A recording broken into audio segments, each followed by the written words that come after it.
it's nice to be recognized, and to play in this league for 300 games. Probably the list of players that have been able to do that is pretty impressive. So I guess have that longevity, do it primarily with the Wildcats, I think even probably makes it even a bit more special for myself as well. With your determination, you're probably always going to achieve, but there's probably been 2 times where people thought maybe you wouldn't go on. You're firstly sacked by New Zealand, and then the hip injury. Yeah, look, I came to this country in 2004 playing in Burnie, Tasmania. Not too many imports make it out of the Seabowl, and let alone come along and play for the best organization in the league, in the Wildcats, and able to the tradition that we have here. So I think you just you give it a go, and thankfully things have worked out. It definitely wasn't the ultimate plan when I left the USA, but I'm sure glad I ended up in Australia, and especially in Perth. And everyone here has really made this a special home for me. What was the review like after the New Zealand game the other night?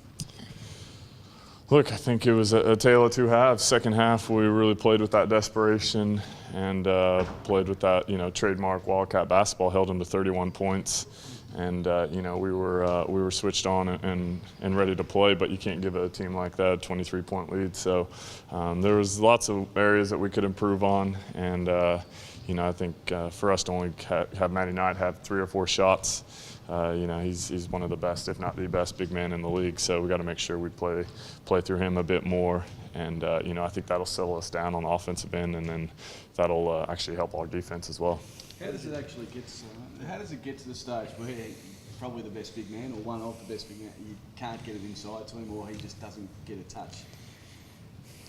Look, we were surprised. When I saw the box score after the game and to see that Matty Knight didn't get that many touches, I was surprised as well. I think that's.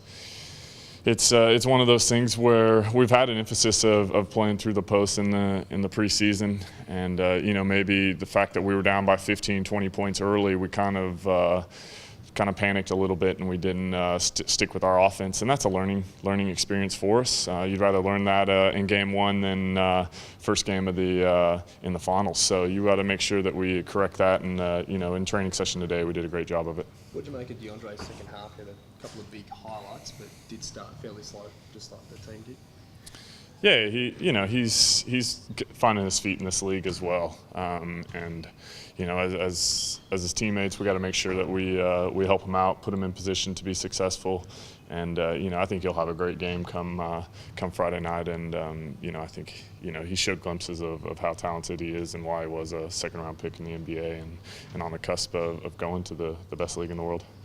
Greg's injury, how much will that hurt you if he's out for a few weeks? Yeah, well, Greg's he's a huge part of our team, and he was probably our best player on Friday night. So just the energy and passion that he showed is what every single guy needs to have when they step on the court with a Wildcat singlet on. So hopefully, it's not too bad. We'll just, I think the medical team's going to be working overtime this week, and we'll just hope that he is able to play. And I guess we'll know later in the week. Drake and Damo. Sorry. Did you see what happened there? Oh, I just went to go cut on a normal play, come off a screen, and I think just he felt something in his calf. So I think hopefully it's not too bad. But it wasn't anything that it didn't look anything bad when it initially happened. It was just something. I think it was just one of those freak things that can happen in practice. Drake and Damo both look like they'll play. Both pretty important players.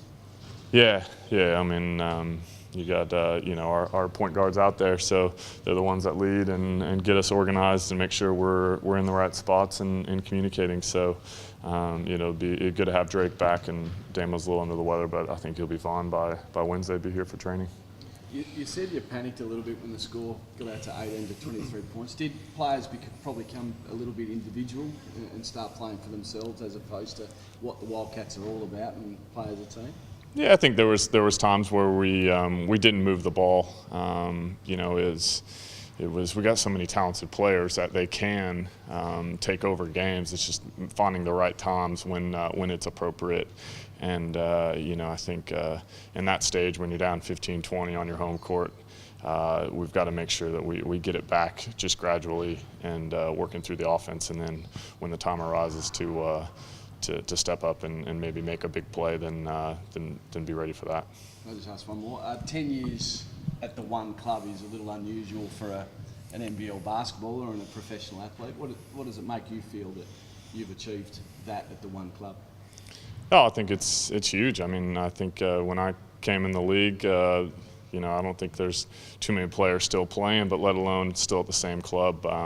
So to play at one club for 10 years, to be able to make a great city like Perth your home and build a life here, I think for professional basketball is huge. And, I'm proud that, I can, my kids, all they know is Australia. So, it's pretty special. And, I don't take that very lightly. I'm pretty proud of that.